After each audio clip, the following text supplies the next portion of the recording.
So thanks very much. Yes, Michael was saying speak in English. I mean, we probably have a few people who are, anyway, maybe this time of the day. So thank you, Victor, for that introduction. As Victor mentioned to you, my name is Matthew Salter. I'm the junior warden here at Christ Episcopal Church. I also sing in the choir. I don't go around dressed like this normally, so it's just for Sunday. I'm happy to have, one of the native speakers, Japanese, is my wife. Yukako was sitting in the front. One of my sons is also doing acolyting today. His brother does acolyting as well. So we've really had a wonderful time in this church. And what I'd like to talk to you, well, first of all, I should say, as junior warden, one of my responsibilities is to kind of take care of the buildings that we have, the estate that we have. We're blessed with many properties. I don't do the maintenance myself with my own hands, but the coordination of that and general oversight is sort of, I'm the go-to person. So I was delighted, of course, to hear about the swap being paid off, because now that we're debt-free, we do actually have a lot of other things that we need to do in the church as a forward-going process. Particularly, we had some problems with our heating and cooling system, which have largely been solved, but going forward, we still need to maintain our buildings, and so that's going to give us extra room to be able to do that, and I think that's really so important. I'd like to make a plug also for the Buildings Committee. The Buildings Committee has a turnover of staff. We meet every second Saturday of every month, except for during the summer. We would love to have people come along to that meeting, people who have skills and knowledge about buildings, who just want to help, arrange experts and professionals to come in and actually do work and to share and learn more about the state and the buildings that we have. I would love to have more people. You have your presence and your wisdom there.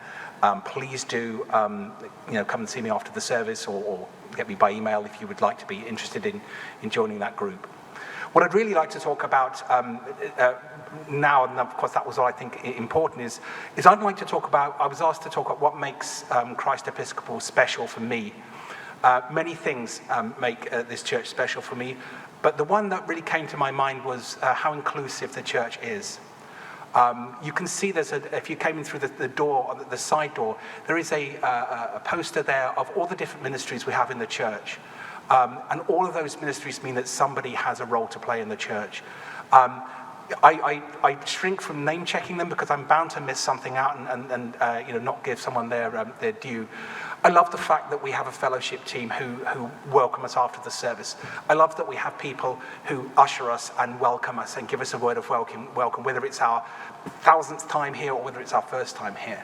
I love the fact that we do ESOL. And help people, improve their English. I love the fact that we do Habitat for Humanity, and we do so many outreaches. We do the Linus Project, and people are going to, could shout out things that I've just missed there, and I haven't time to name check everybody. I think that's absolutely fantastic, because if we know one thing, we know that we have a practical Saviour. We have a Saviour who can inspire our hearts, can move our spirits, but also is very practical.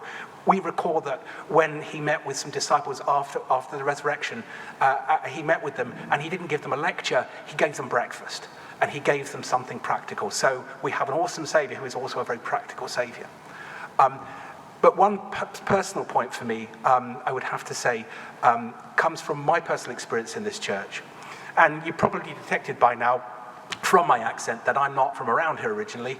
I was born in the UK, and I've been very fortunate due to my father's career in the military and my own wanderlust to have lived in a number of countries, 5 different countries, and traveled to many cities for work. We came as a family to take up a new job, a new promotion here in America in 2016. We moved to Rockville in 2018, and we started coming to Christ Episcopal shortly after that. So we've been here for a few years now, and it's been the longest time that I've ever spent in one place, I think, living in one town. And I absolutely love living in Rockville. I love the community here. I hope you won't take it amiss when I say my mother, who's living alone in the UK, asked me, what's Rockville like? What's it like? And I said, well, it's great. It's like living in a Richard Scarry cartoon. It's got, you have a church, you have a courthouse, you have coffee shops, you have a sense of community, and everybody seems to be having a good time. Because when we came to America from Japan, I wasn't really prepared for the kind of culture shock I would have coming to America. When you're a native speaker of English, and despite what everyone tells me, I am a native speaker of English, when I came here, I didn't expect everything, because everything is in English, it looks like you should understand it, but for somebody who's not used to it, there can be difficulties. And therefore, in a sense, you can feel even more isolated than you otherwise thought you would be. I've just experienced tremendous kindness and tremendous love from my colleagues and friends. And one point really comes to mind when I think about how that knits in with the inclusivity of Christ Church, Christ Episcopal Church. A couple of years ago, I think before the pandemic, so maybe 2019 or before, I came to church on Sunday, on the Sunday for the 4th of July. And I think that year the 4th of July actually fell on a Sunday, if I recall. Now, as a Brit, you can imagine we have a slightly different view of the 4th of July to Americans. And one thing, that service could be, it could be a very divisive service. It could be a very divisive topic. It could be a very uninclusive topic. That it could go down that road. But what I experienced in that service was a vision of America and a story of America that focused on America being a journey, and that many, many of us came to America some hundreds of years ago, some much more recently, on a journey from a foreign land to an unsure future across either actual or metaphorical rough seas. And when we arrived, we were dependent on the kindness of strangers who were already here. And the idea of being on that journey, and that essentially, whether we were kind of born here or whether we came here, ultimately in America, so many of us came as immigrants, and we came to an uncertain future. And I was really touched by that, because it made me feel so included.